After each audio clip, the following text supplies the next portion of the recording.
셰프의 최병문 대표입니다. 생활비를 그러면 한번 얘기해 볼게요. 이게 노후 생활비 진짜 얼마나 필요할까? 참 이게 답은 없는 것 같아요. 저도 이제 은퇴 예정자분들, 은퇴자분들 만나면 제가 먼저 숙제를 내줍니다. 지금 본인들은 얼마 정도를 필요로 하는지를 한번 이 백지를 드리고 한번 직접 써 오시도록 하거든요. 네. 그러니까 저는 사실 우리 재무 설계할 때도 마찬가지잖아요. 우리 고객분들한테 현재 소득과 지출 내역을 써오듯이 은퇴 예정자분들한테도 지금 본인들이 생각하는 은퇴 생활비를 한번 써보시라고 그러거든요. 아니면 잘 어려워하시면 그냥 지금 현재 얼마 쓰시는지를 한번 적어갖고 오라고 합니다. 그래서 이 장표를 이제 항상 저는 상담 시작할 때 먼저 갖고 오시고 이거 누가 쓰셨는지 여쭤보면 아무래도 지출 관리는 이제 사모님이 하는 경우가 훨씬 더 많습니다. 남편이 적는 것보다. 적어보시면서 어떠셨어요? 이렇게 여쭤보면 다들 웃으시면서 우리가 이렇게 많이 썼나요? 그러니까 생각보다 많다라는 답변들이 좀 많이 나와요. 그리고 또 남자분들이 생각하는 것보다 사모님들이 얘기하는 금액이 더 많습니다. 통상적으로. 그러니까 왜냐하면 남자들은 그냥 러프하게 대략 얼마 정도 필요하겠지. 그냥 한 300? 뭐 이 정도 있으면 되는 거 아니야? 근데 실제 살림을 하는 사모님 입장에서는 소소하게 나간 이런 지출들이 꽤 많더라는 거죠. 그래서 보통 통상적으로 남자가 얘기하는 것보다 사모님이 얘기하는 금액이 한 30에서 50 정도, 한 1, 20% 정도는 더 많았던 것 같아요. 네.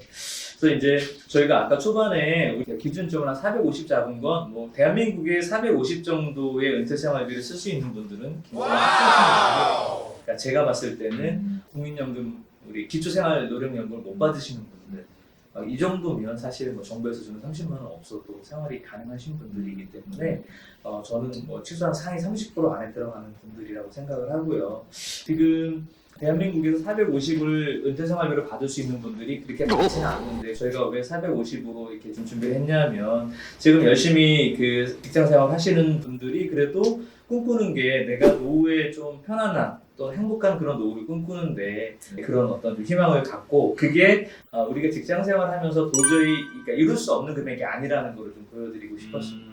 네. 자신감을 가져야 되거든요. 네. 우리 방송을 보고 네. 이제 은퇴 생활 시작되는데 450?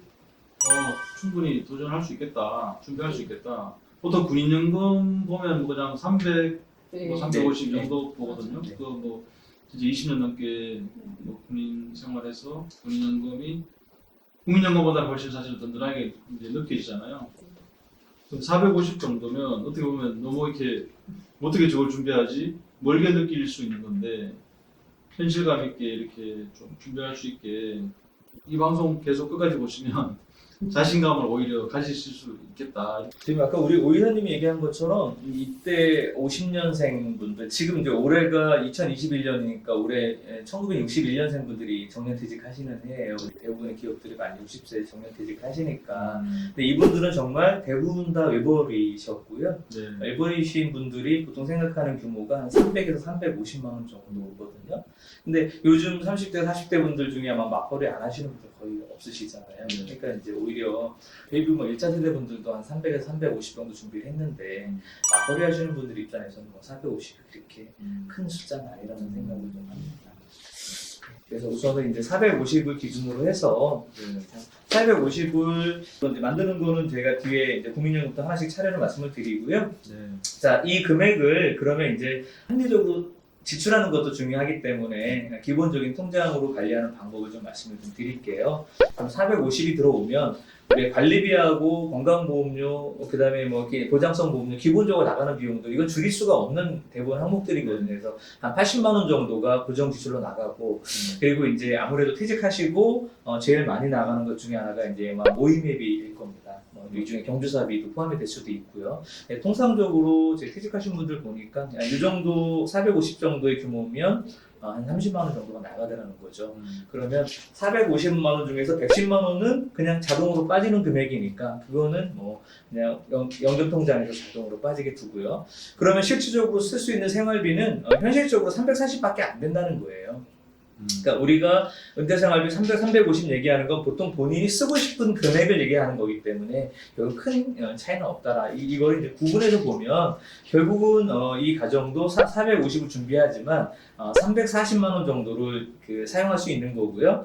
우리가 연간 세금도 내고 명절 세고 기타 기념일 챙기고 이런 비용들이 보통 500에서 한 600 정도 들어가는 것 같아요. 일반 가정들이 좀 뭐 여행 경비가 많이 들어가는 분들은 뭐 1000만 원까지 들어가는데 여행 경비는 좀 별도로 치고 보면 그러면 우리가 이제 그 돈을 따로 준비를 해야 된다고 하면 이 생활비 340 중에서 한 5, 60만 원이야 60만 원 정도를 따로 모아야 되는 거죠.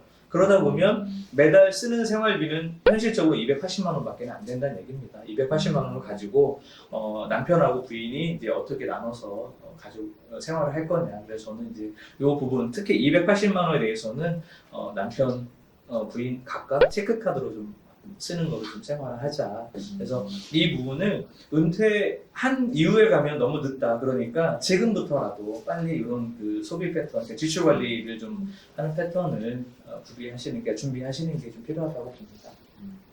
450에서 80만 원 고정지출 빼고 대비 모임 30만 원 빼니까 340이다. 네. 이게 이제 비상예비 자금으로 한 달에 한 60 정도 네. 빼면 빼는 280이다. 네. 280에 이제 맞춰 살아야 되는 거잖아요. 그렇죠. 450 그러면 이게 커 보이는데 280 그러니까 이거 중요한 것도 빼버리니까 여기 그렇죠. 80, 고정지출 80만 원에 관리비는 아파트 관리비 그렇죠. 얘기가 아파트든 없죠. 뭐 단독주택인 경우에 어차피 저 정도는 평균도 다 나가잖아요. 네. 건강보험도 30이 나가야 되고 네.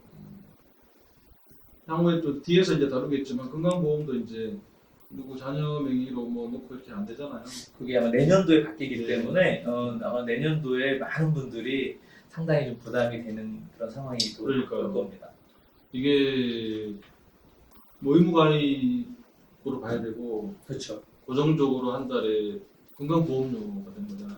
그걸 이제 직장에서 들어주는 거를 이제 내가 지역에서 의무로 이제 해야 되는 거니까 노후생활비에서 뺏어 나가는 거니까 이거 상당히 이제 부담이 될 수 있을 것 같고. 네, 그래서 이제 보통 생활비 하면 내가 쓰는 돈만 얘기를 하는데 이렇게 이제 구분해 놓고 보면 450만 원이라는 돈이 그렇게 크게 느껴지지는 않을 거라는 겁니다. 네. 실제 이제 우리가 쓰고자 하는 돈이 300 정도를 얘기하시는 거기 때문에 뭐큰 차이는 없지 않을까 싶습니다. 실제로 아까 군인 얘기하셨는데 지난주에 만난 남편이 고위 공무원이신 외벌이 가정 같은 경우도 350만 원 이내로 받으실 거를 추정하거든요. 공적 내용은. 근데 굉장히 좀 적다라고 많이 느끼시더라고요.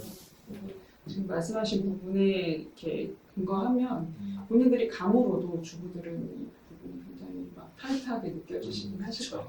왜냐면 이제 우리가 이 소비 패턴이라는 게 사실 이미 몸에 익숙해져 있잖아요. 퇴직했다고 당장 못 줄이거든요. 그렇죠. 이게 이미 소득 수준에 맞춰서 내가 소비도 많이 거기에 맞춰져 있고 그래서 퇴직했다고 그걸 바로 못 줄이거든요.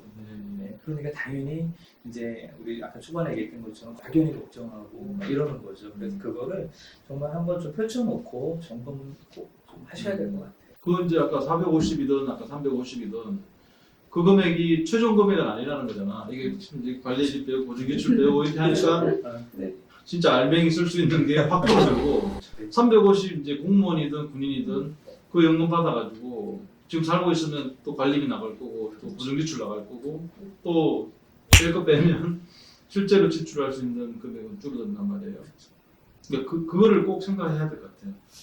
네, 그래서 이제 제가 그 은퇴 상담을 할 때 두 가지 숙제를 드리는데 이제 첫 번째 이제 얼마 쓰는지에 대한 부분은 이제 보통 이렇게 해서 보통 정리를 해드립니다. 그래서 네. 이거는 뭐 제가 정해 드리는 게 아니라 현재 얼마 쓰고 있는지 한번 정리해 오시면 그러면 이 돈을 어떻게 만들어낼 건지에 대한 이제 체크를 해드려야 되잖아요. 두 번째 숙제가 화면에 보이는 이 장표입니다. 그러니까 현재 본인이 갖고 있는 거를 한번 쭉 정리해보는 겁니다. 대략 어바웃으로. 국민연금은 공단 사이트 들어가면 뭐 바로 60세부터 얼마 정도 나오는지 네. 조회할 수 있고요. 그다음에 퇴직금, 이제 퇴직금은 뭐 그분은 본인이 얼마 정도 수령할 수 있는지 알 수 있습니다. 그리고 개인적으로 들어오는 개인연금이 어느 정도 본인 거 배우자 거 얼마 정도 있는지.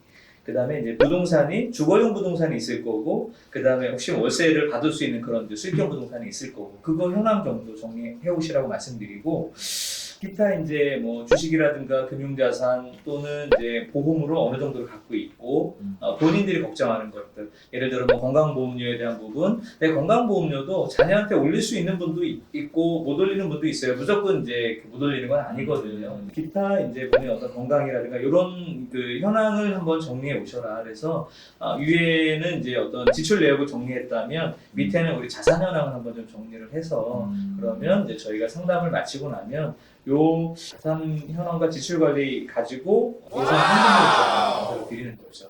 그래서 이게 이제 예상 현금 흐름표가 본인이 생각한 것만큼 준비가 됐다면 오히려 이거를 좀 즐길 수 있으실 거고요. 좀 부족하다면 이제 부족한 부분은 어떻게 이제 좀 메울 건지에 대한 고민을 하셔야 될 것 같습니다. 네, 좋습니다. 이제 첫 번째 편에서는 말씀해 주신 대로 은퇴 후에 평생 월급이 되는 이 요소들, 국민연금, 퇴직연금, 또 세액공제 받으려고 연금저축 든 거, 그다음에 또 개인적으로 따로 가입하신 개인연금, 또 수익형 부동산, 또 배우자분도 또 이제 연금이 이제 있다라고 보고 이렇게 해서 이제 평생 월급을 구성할 수 있는 이 요소들에 대해서 이제 말씀해 주셨고, 그다음에 이제 자산들도 또 이제 점검을 할 거고, 향후에 이게 이제 부족하면 또 이제 가지고 있는 주택을 또 어떤 식으로 주택연금으로 어떤 식으로 받을 건지 그런 것도 이제 고려 사항인데, 이제 은퇴 후에 어떻게 희망하는 그 목표 금액 450을 유지할 건가 전체적으로 이제 한번 스스로 점검해 보게 하고 또 준비하게 되면 어떤 식으로 준비할지 한번 전체적으로 먼저 이제 짚어봤습니다. 또 향후 이어지는 시간에서 계속 한번 깊숙하게 얘기를 좀 나눠보도록 하겠습니다. 이상입니다. 네.